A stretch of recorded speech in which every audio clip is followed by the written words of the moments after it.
Yes, my dear students, you are very welcome again. जैसे कि आप जानते हैं कि हम क्लास 10th मैथ्स का पहला चैप्टर पढ़ते हैं रियल नंबर्स, और इस रियल नंबर्स के दो इंट्रोडक्टरी लेक्चर्स मैंने आपको दिए हैं, और ये दोनों लेक्चर्स पूरा नंबर सिस्टम का रिवीजन था। तो कल के लेक्चर नंबर 2 में मैंने आपको पढ़ाया है up to real numbers, what is a real number and what are real numbers. जैसे कि मैंने आपको बता दिया all the rational and irrational numbers are called real numbers. तो वहां तक हमने सारा पढ़ा है। तो आज बेटा हमें पढ़ना है क्या? आज हमें इस रियल नंबर का पहला टॉपिक डिस्कस करना है, and the name of that topic is Euclid's division algorithm. Euclid's division algorithm is the name of first topic of our class 10th math. Euclid's division algorithm, I will tell you. I will give you the explanation of the topic. You just see Euclid. This man can be pronounced as Euclid or Euclid or Euclid, whatever you want to say. So he is considered as father of modern geometry. समझिए ना? तो ये this is all about Euclid. उसके बाद यहां पर हमें पढ़ना है सेकंड पॉइंट इस यूक्लिड डिवीजन एल्गोरिथम का है division. Division is arithmetical operation. आप जानते हैं अरिथमेटिक्स के 4 ऑपरेशंस हैं, addition, subtraction, multiplication and division. तो इनमें से एक ऑपरेशन डिवीजन भी है। Algorithm means well defined steps. Word algorithm means well defined steps. जब किसी काम के स्टेप्स को प्रॉपरली डिफाइन किया जाएगा। Well defined I mean to say which we are able to get, जिसको हम हासिल कर सकते हैं, जिसको हम अंडरस्टैंड कर सकते हैं, जिसको हम रिकॉग्नाइज कर सकते हैं, जिसको हम पहचान सकते हैं, उसको वेल डिफाइंड कहते हैं। This is all about Euclid's division algorithm, जो हमारा पहला टॉपिक है class 10th math real numbers का। यूक्लिड्स डिवीजन एल्गोरिथम फिर से मैं बता दूंगा। Euclid ancient mathematician, great mathematician, division mathematical arithmetical operation, and algorithm means well defined steps. Well defined steps means which we are able to get. So the final value of Euclid division algorithm means well defined steps of division. तो division के well defined steps कौन से हैं वो Euclid ने हमें समझाया है। तो इस तरह से पहले हम इस यूक्लिड्स डिवीजन एल्गोरिथम का स्टेटमेंट आपको बता देंगे। You just right that what is Euclid's division algorithm. It states that what it states that if A and B are two positive integers, अगर हमारे पास दो पॉजिटिव इंटीजर होते हैं, let us suppose these two positive integers are A and B, such that ये integers किस form में होने चाहिए? A is greater than B, it means that दो में से कोई एक बड़ा होना चाहिए, and A is divided by B, फिर बड़े नंबर को छोटे नंबर से डिवाइड करना है। क्यों डिवाइड करना है? क्योंकि ये डिवीजन एल्गोरिथम ही है।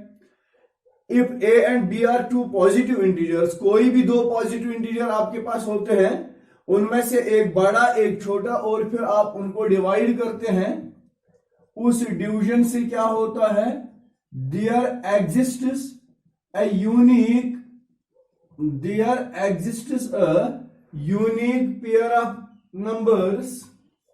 unique pair of numbers q and r, उस डिवीजन प्रोसेस में जब a को b से डिवाइड करेंगे, जैसे a को डिवाइड करना है b से, यहां पर दो इंटीजर आपको आएंगे, उनमें से एक q और दूसरा r, quotient and remainder, pair of numbers q and r which satisfies. ये डिवीजन प्रोसेस इस तरह आती है जो किस चीज को सेटिस्फाई करते हैं, a is equal to b q plus r। इसका मतलब है a मीन्स डिविडेंड, जिसको हमें डिवाइड करना है उसको डिविडेंड कहते हैं। Dividend is equal to this b means divisor, जिससे हम डिवाइड करते हैं, into q means quotient and r means remainder. तो ये हम पहले भी जान चुके थे, हमने छोटी क्लासों में पहले भी पढ़ा था, dividend is equal to divisor into quotient plus remainder. और यूक्लिड डिवीजन एल्गोरिथम यही होता है कि अगर आपके पास दो पॉजिटिव इंटीजर हैं, उनमें से एक बड़ा और एक छोटा, बड़े इंटीजर को छोटे इंटीजर से डिवाइड करेंगे, वहां पर आपको दो यूनिक पेयर ऑफ नंबर्स मिलेंगे, दो नंबर्स मिलेंगे। यूनिक वो क्यों होंगे वो मैं बता दूंगा आगे, जो सेटिस्फाई इस चीज को करेंगे कि dividend is equal to divisor into quotient plus remainder. आगे ये कहता है when 0 less than equal to r less than b। ये r की दो प्रॉपर्टीज यहां पर हैं। पहली प्रॉपर्टी, ये जो रिमाइंडर है या तो ये 0 के बराबर होगा या 0 से बड़ा। 0 less than equal to r, इसका मतलब है या तो 0 r होगा या 0 से बड़ा r होगा। But this remainder is always lesser than b, b means divisor, लेकिन ये रिमाइंडर हमेशा डिवाइजर से छोटा ही रहेगा। फॉर एग्जाम्पल मैं यहां पर आपको इसकी एक्सप्लेनेशन बता देता हूं। वी हैव टू इंटीजर्स, से 2 and 3, these are two positive integers। देखिए बेटा, इनमें से 3 बड़ा है ना, 3 is greater than 2, तो it means that 3 is to be divided by 2। अब इस एल्गोरिथम में क्या होगा, जब 3 को हम 2 से डिवाइड करेंगे, 2 1 is r2, 3 minus 2 is 1। ये यूनिक क्यों है, यहां पर दो और नंबर आ गए ना इस डिवीजन प्रोसेस में, एक तो ये 1 आ गया, दूसरा ये 1 आ गया। यूनिक इसलिए ये है कि इस 1 के बगैर कोई और क्वोशेंट यहां पर नहीं आ सकता है जब 3 को 2 से डिवाइड करेंगे। एंड रिमाइंडर इज हियर 1, तो रिमाइंडर की क्वालिटी है, प्रॉपर्टी है, या तो ये 0 होगा या 0 से बड़ा। अब है ना ये 0 से बड़ा, but it is lesser than b। इसका b तो 2 था, अभी 2 से छोटा हो गया। तो आगे एक और मिसाल में समझाऊंगा। Suppose we have 4 and 2, two positive integers. आप जानते हैं 4 is greater than 2, then after 4 is to be divided by 2। जब 4 को 2 से डिवाइड करेंगे, 2 2s are 4, रिमाइंडर इज 0। ये यूनिक इसलिए माने जाते हैं क्योंकि यहां पर जब 4 को 2 से डिवाइड करेंगे, there will be no other quotient other than 2, and remainder is here 0।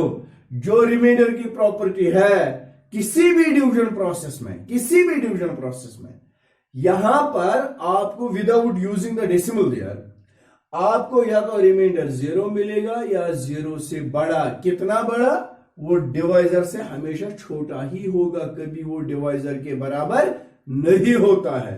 अब अगर वो डिवाइजर के बराबर, यहां पर रिमाइंडर कभी आ भी जाता है डिवाइजर के बराबर, तब जाके फिर से डिवाइड करना पड़ेगा।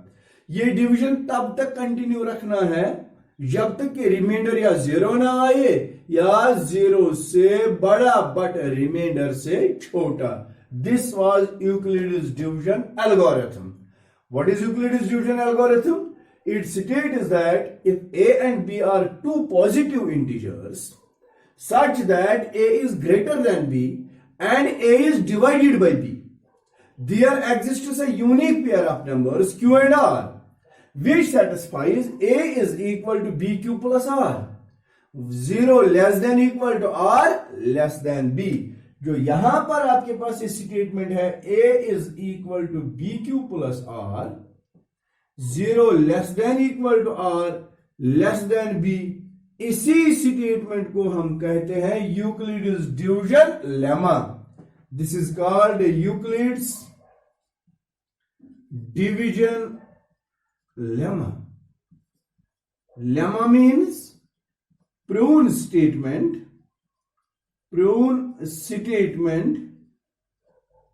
use it to prove another statement। कोई ऐसा स्टेटमेंट जो ऑलरेडी प्रूव हो चुका है लेकिन फिर भी उसको यूज करा जाएगा दूसरा स्टेटमेंट प्रूव करने के लिए। This was the first topic of your mathematics chapter number 1, real numbers, Euclid's division algorithm and Euclid's division lemma. बेटा ये याद रखना है, tomorrow you will be asked a question. कल एक एमसीक्यू क्वेश्चन आपको एग्जाम में पूछा जाता है। वो एमसीक्यू क्वेश्चन क्या होगा मैं जरा बता दूंगा आपको। वो एमसीक्यू ये होता है, विच of the following is Euclid's division lemma? Which of the following is Euclid's division lemma? Part number 1, option number 1, A is equal to BQ plus R, 0 less than equal to R less than equal to B। क्या ये Euclid's division lemma है? हम Euclid's division lemma को याद करेंगे, dividend is equal to divisor into quotient plus remainder, ठीक है। अब रिमाइंडर की प्रॉपर्टी, या तो ये 0 से बड़ा या 0 के बराबर, ठीक, या तो ये रिमाइंडर डिवाइजर से छोटा या डिवाइजर के बराबर, ऐसा नहीं होता है, ये हमेशा डिवाइजर से छोटा ही रहता है, इसलिए ये ऑप्शन इसका सही। Option number 2, A is equal to BQ plus R, 0 greater than equal to R lesser than B। क्या ये रिमाइंडर 0 से छोटा हो सकता है? कभी नहीं। आपने कभी डिवीजन प्रोसेस में नेगेटिव रिमाइंडर को देखा नहीं है। ये सिंबॉलिक फॉर्मेशन ऑफ राइटिंग जो है ना, इसको समझ लेना है। जो लेटर बीच में है इसी की दो प्रॉपर्टीज, ये और ये। बीच वाला लेटर आर है, या तो ये आर, ये इसका मतलब हो गया ग्रेटर देन, लेकिन ये 0 ग्रेटर देन है। जब 0 ग्रेटर देन आर से है तो आर हो गया ना लेसर देन 0, तो ये ऑप्शन भी करेक्ट नहीं है। Option number 3, A is equal to b q minus r, 0 lesser than equal to r lesser than B.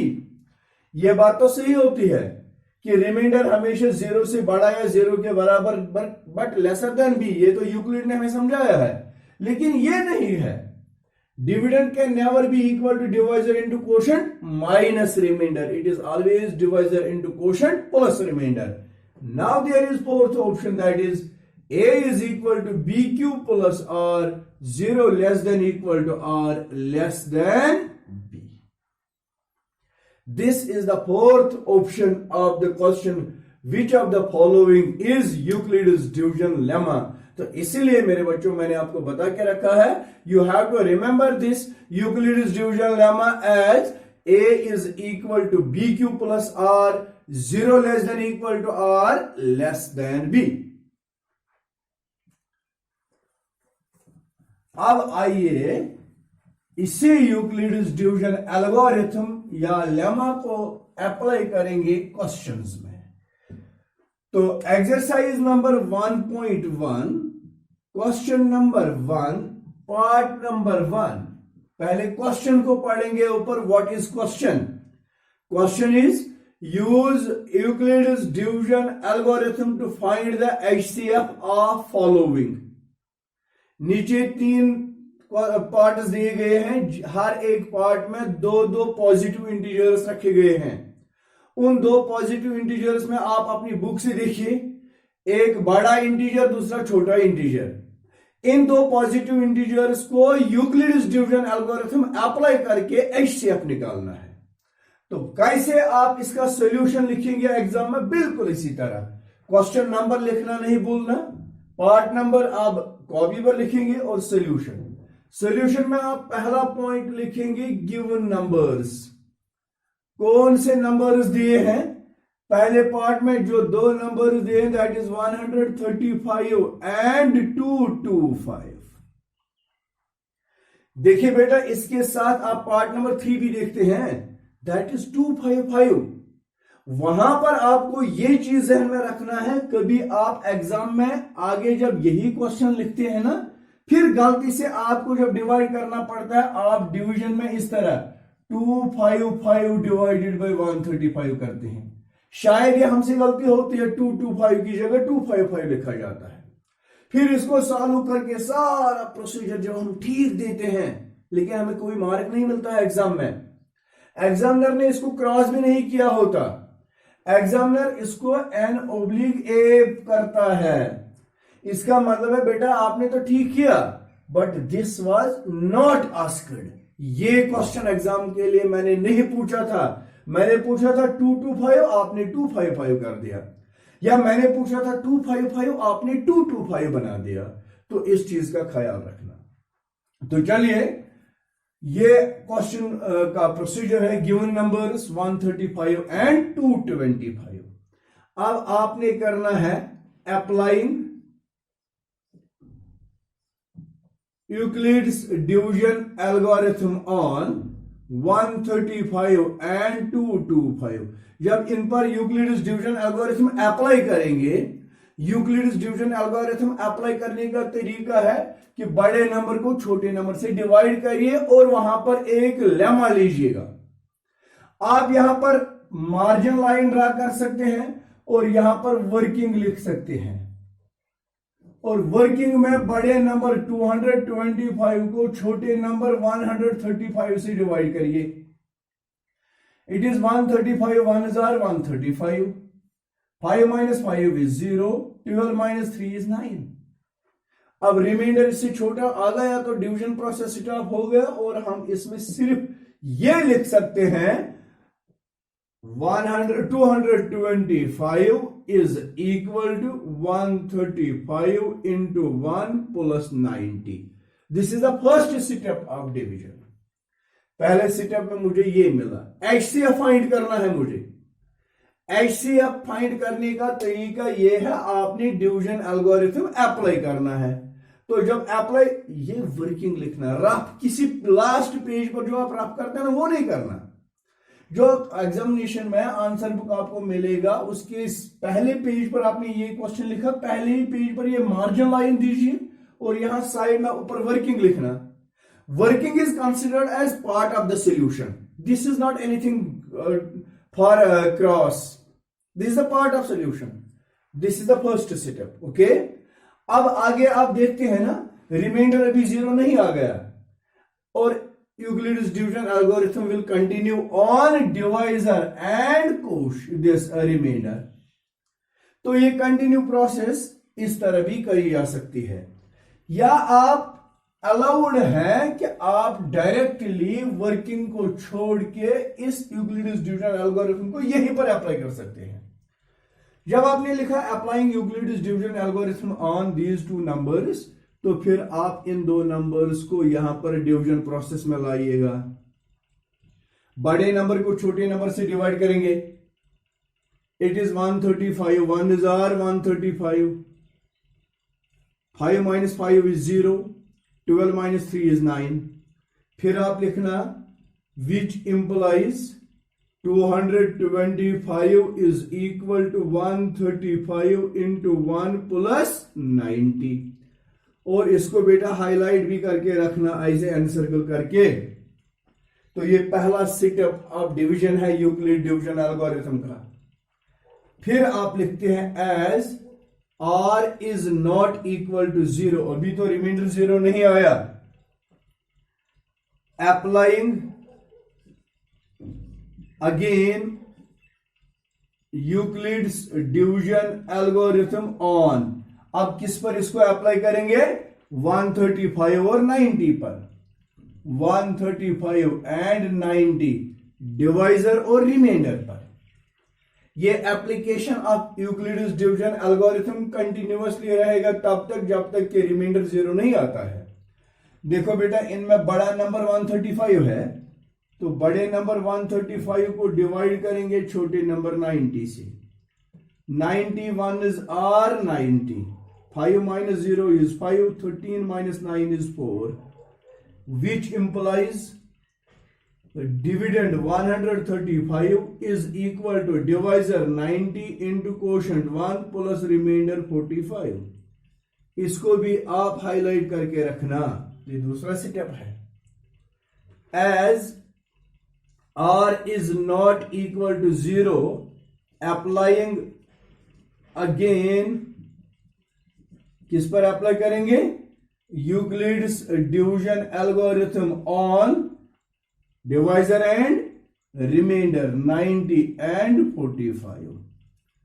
अब बेटा 90 को 45 से डिवाइड करेंगे.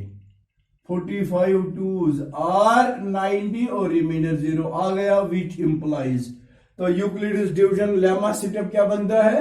90 is equal to 45 into 2 plus 0. इसको भी आप एनसर्कल करके रखना. As R becomes 0, अब रिमाइंडर को 0 आ गया, therefore HCF ऑफ, जिन दो नंबर का HCF निकलना, आप लिखने की जरूरत नहीं है, ब्रैकेट कर दिया तो आप पढ़ना है. HCF of 135 and 225 is equal to HCF वो डिवाइजर होता है जिस डिवाइजर पर रिमाइंडर 0 आएगा, and that divisor is 45. यहां पर भी बहुत सारे बच्चे गलत कर बैठते हैं, वो कभी 2 लिखते हैं HCF, कभी 90 लिखते हैं, है ना, कभी 0 लिखते हैं. ऐसा नहीं है.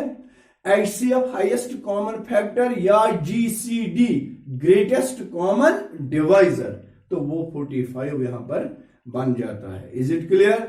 आई होप कि आपको ये क्वेश्चन समझ आया होगा. और जितने भी पेयर्स ऑफ नंबर्स आपको मिलेंगे आगे, हर एक पेयर में यूक्लिड डिवीजन एल्गोरिथम अप्लाई करके उनका HCF निकालना. And this was question number 1.